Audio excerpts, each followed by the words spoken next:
بسم اللہ الرحمن الرحیم۔ السلام علیکم بارہویں جماعت بچوں، آج ہم حصہ غزل میں تابش دہلوی کی غزل پڑھیں گے۔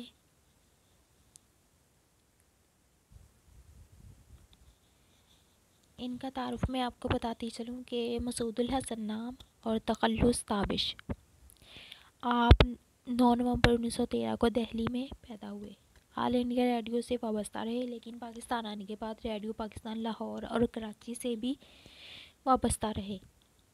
تابش نے ایک ایسے وقت میں نام پیدا کیا جب ہر طرف غزل کے دیوانے غزل کی نوک پلک سنوارنے میں مصروف تھے۔ ان بہت بڑے اساتذۂ سخن کے ہوتے ہوئے نام کمانا مشکل ہی نہیں بلکہ ناممکن تھا، لیکن تابش دہلوی نے اپنی ذہنی لیاقت اور شعری ذوق سے نہ صرف اپنے قدم جمائے بلکہ ان اساتذۂ سخن کی صف میں جگہ بنانے میں کامیاب بھی ہوئے۔ اپنے اچھوتے اور منفرد انداز بیان کی بدولت تابش کی غزل ہر دل عزیز ہے۔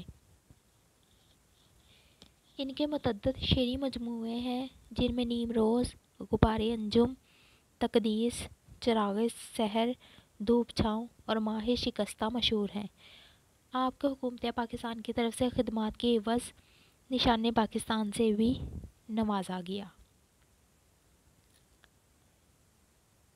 23 ستمبر 2004 کو فوت ہوئے اور کراچی کے سخی حسن قبرستان میں دفن ہوئے۔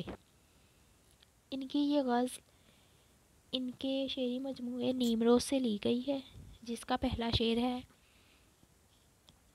سکون درکار ہے لیکن سکون حاصل نہیں ہوتا، ذرا جو دل کو ٹھہرا دے وہ درد دل نہیں ہوتا۔ سکون، آرام، درکار،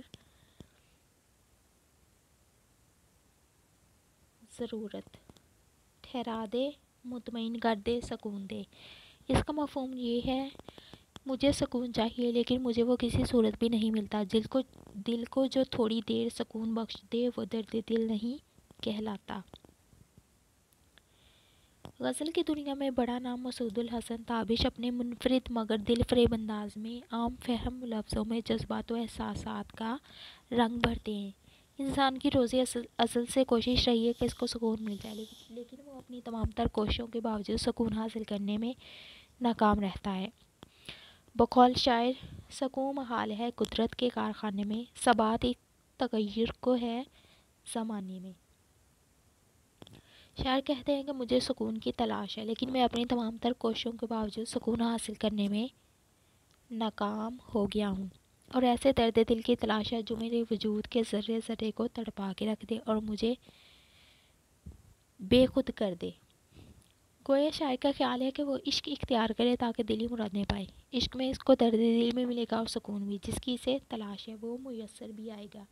بقول فیض احمد فیض: درد اتنا ہے کہ ہر رگ میں ہے محشر برپا، اور سکون ایسا کہ مر جانے کو جی چاہتا ہے۔ جب شاعر ناکامی اور اضطراب کی مستقل کیفیات سے دوچار ہوتا ہے تو وہ پھر غور و فکر سے کام لیتا ہے۔ آخر کار وہ اس نتیجے پر پہنچتا ہے کہ دل مضطرب کا علاج صرف اور صرف انسانیت کی خدمت میں ہے۔ اگر انسانیت کے درد کو دل میں جگہ دے دی جائے تو پھر یقیناً حقیقی سکون میسر آ جائے گا۔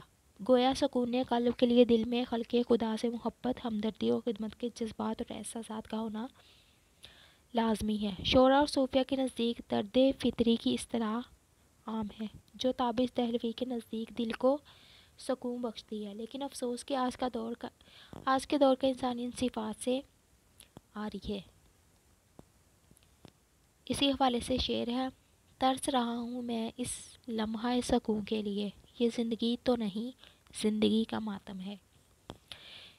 یہ تھا غزل کا شعر نمبر 1۔ آگے ہم کریں گے شعر نمبر 2۔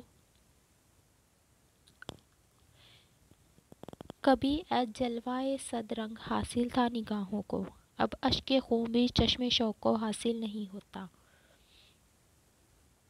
جلوہ نظارہ، صد رنگ سینکڑوں رنگوں کا، اشک خوں خون کے آنسو رونا، چشم شوق محبت بری آنکھ۔ اس کا مفہوم ہے کہ کبھی مجھے ہر طرح کے جلوے دیکھنے کے لیے میسر تھے، لیکن اب یہ حالت ہے کہ میری محبت بری نظروں کو خون کے آنسو بھی میسر نہیں۔ اس شعر میں شاعر ماضی کے حسین لمحوں کو یاد کرتے ہوئے رنگین وادیوں میں کھو جاتے ہیں کہ جب مجھے محبوب کا دیدار اور وصال میسر تھا، میرے ٹھاٹھ باٹھ تھے اور میری شان دیکھنے کے لائق تھی۔ سارے زمانے کا حسن اور رنگینیاں میری آنکھوں میں سمٹ آئی تھی۔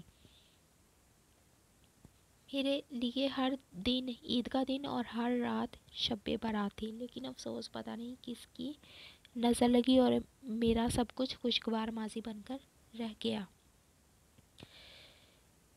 اسی حوالے سے شعر ہے: گزاری تھی خوشی کی چند گھڑیاں، انہی کی یاد میری زندگی ہے۔ لیکن شاعر کہتے ہیں کہ وہ میری زندگی جو خوشیوں سے بھری ہوئی تھی، جن میں ہزاروں رنگینیاں تھیں، وہ آنن فانن ختم ہو گئی۔ میرا جینا بھی دوبھر ہو گیا، اور وہ آرزوئیں جو میرے اچھے وقت کی ساتھی تھی، اب زمانہ حال میں گزشتہ مسرتوں کی بازگشت بن کر تکلیف دیتی ہیں۔ سسکیوں کی تال پر ہیں آرزوئیں محو رقص، کس قدر ہے سوز میری زندگی کے ساز میں۔ دراصل اس تمام قصے میں کسی تیسرے بندے کا قصور نہیں، شاعر کی اپنی غلطی ہے کہ وہ عشق کر بیٹھا، اور جب تک محبوب کی نظر عنایت رہی، وہ زندگی کے بہار میں پرندے کی طرح اڑتا رہا، لیکن جب اس نے نظر التفات سے محروم کر دیا تو وہ پھر بے بالوں پر ہو کر دام اجل میں جا پڑا اور زندگی کی آخری سرحد پر موجود ہے۔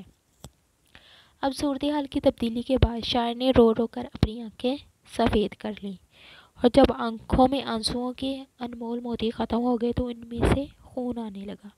بقول میر تقی میر، اشک آنکھوں میں کب نہیں آتا، لہو آتا ہے جب نہیں آتا۔